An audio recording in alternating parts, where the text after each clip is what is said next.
Welcome my channel Triveni steno classes. आज का dictation start होगा 3 सेकंड बाद।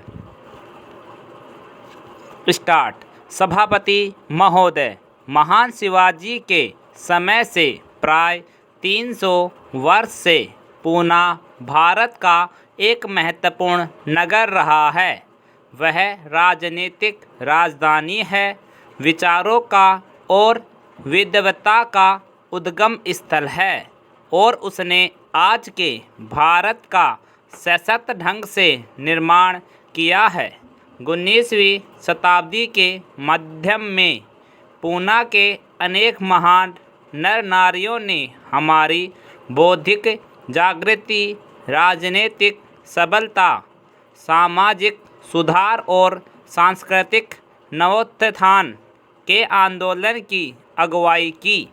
यह विश्वविद्यालय अपेक्षाकृत नव स्थापित है, लेकिन इसके पीछे महान विद्वानों और विख्यात संस्थाओं द्वारा छोड़ी गई असमृद्ध विरासत है। मुझे 2.5 वर्ष तक यहाँ के स्कूल में पढ़ने का स्फूर्तिप्रद अवसर मिला था। इस प्रकार मैंने इस नगर की स्वावलंबन और सादगी की परंपरा से लाभ उठाया है। पूना की एक पुरानी छात्रा होने के नाते मुझे गर्व है कि आप आज प्रातः मुझको डी.लिट की डिग्री से सम्मानित कर रहे हैं।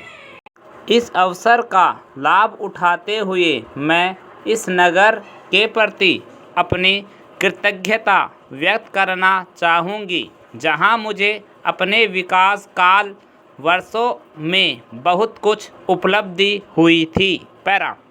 मैं देख रही हूँ कि कुछ युवा इस बात से नाराज़ हैं कि यह विश्वविद्यालय प्रधानमंत्री को सम्मानित कर रहा है।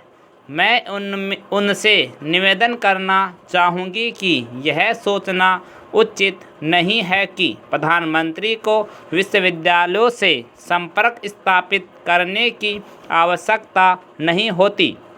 मुझे यह सोचने पर बाध्य होना पड़ रहा है कि जो लोग प्रतिवाद कर रहे हैं वे शिक्षा को राजनीति से अलग रखने की बात नहीं सोच रहे, बल्कि वे चाहते हैं कि यह विश्वविद्यालय उनकी अपनी राजनीति से ही जुड़े।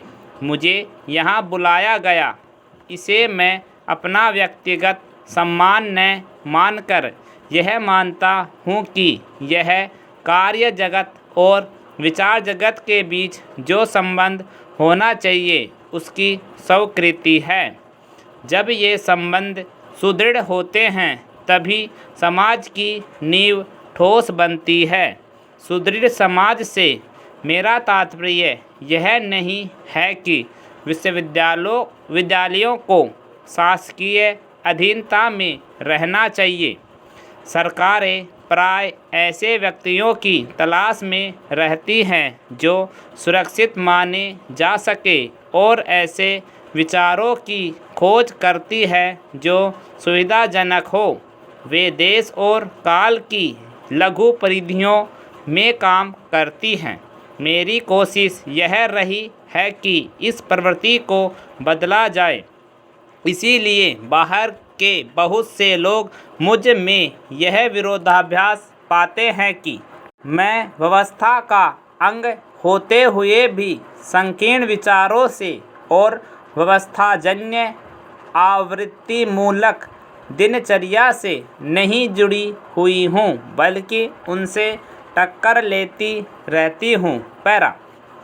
मैं ऐसा इसलिए करती हूँ क्योंकि मुझे विश्वास है कि कल जो कुछ सामयिक और व्यवहारिक समझकर अपनाया गया था वह आज की परिस्थितियों में काम नहीं कर सकता। विश्वविद्यालय एक व्यापक परिवेश में विचार करते हैं या उन्हें करना चाहिए। ज्ञान की कोई सीमा नहीं है।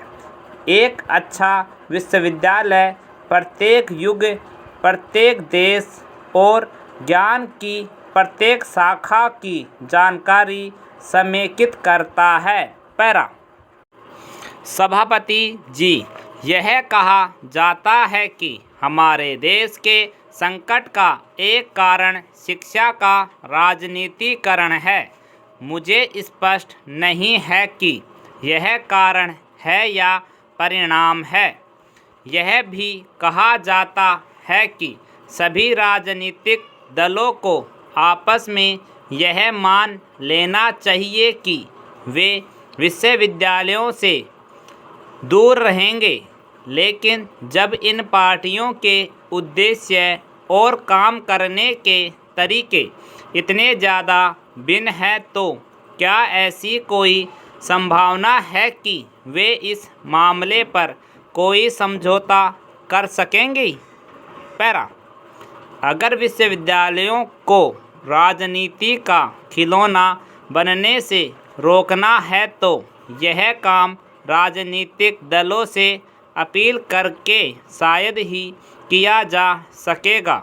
इससे ज़्यादा सुनिश्चित मार्ग यह है कि विद्वत समाज के नेता, उनकी संख्या कितनी ही कम क्यों न हो, न तो सक्रिय राजनीति के प्रति ललक दिखाएं, न किसी के दबाव में आए।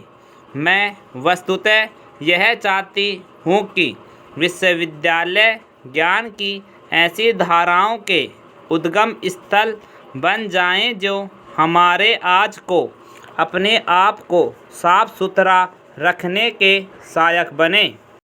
विश्वविद्यालयों का कार्य केवल युवाओं को शिक्षा देना नहीं, बल्कि जीवन मूल्यों का पोषण और प्रसार करना भी है। लेकिन हमें आज विश्वविद्यालयों के कार्यों को लेकर गहरा असंतोष देखने को मिलता है। उन पर आरोप लगाया जाता है कि वे छात्रों को वर्तमान आवश्यकताओं के लिए तैयार नहीं कर पा रहे हैं। यह आरोप केवल भारतीय विश्वविद्यालयों के बारे में ही नहीं है, इसे प्राय प्रत्येक देश में लगाया जा रहा है, चाहे वे विकसित देश हो या विकासशील लोकतांत्रिक देश हो या सैनिक तानाशाही वाले एक दलीय व्यवस्था वाले हो या बहुदलीय संसदीय व्यवस्था वाले। पैरा। हमारे देश में विश्वविद्यालयों के विरुद्ध विशेष शिकायत यह है कि वे छात्रों का काम धंधे सिखाकर अपना काम आप करने योग्य नहीं बनाते और बेरोजगारी बढ़ाते रहते हैं। मैं प्राय विद्यार्थियों से मिलती रहती हूँ और उनकी आशंकाओं के बारे में पता लगाती रहती हूँ। उनमें से अधिकांश अपने भविष्य की बात सोचकर बहुत चिंतित रहते हैं और मांग करते हैं कि पूरी शिक्षा प्रणाली काम धंधे सिखाने वाली प्रणाली बना दी जाए।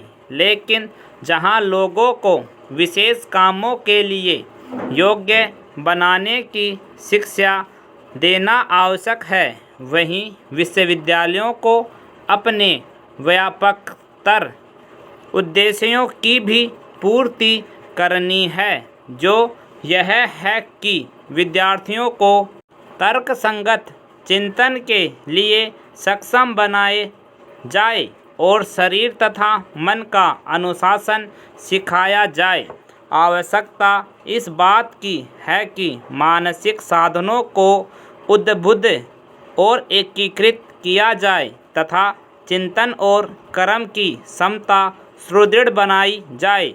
आज स्थिति यह है कि सभी समस्याएं हमें अस्पष्ट दिखती हैं और शब्दों के सही अर्थ को छिपाकर उनका विकृत अर्थ प्रस्तुत किया जाता है। इसलिए युवा पीढ़ी को सावधान रहना है और स्पष्ट चिंतन की आदत डालनी है, अन्यथा जैसा कि राधा कृष्णन आयोग ने कहा है, हम केवल तकनीकी और काम धंधों की ही शिक्षा लेते हैं। कंप्लीट।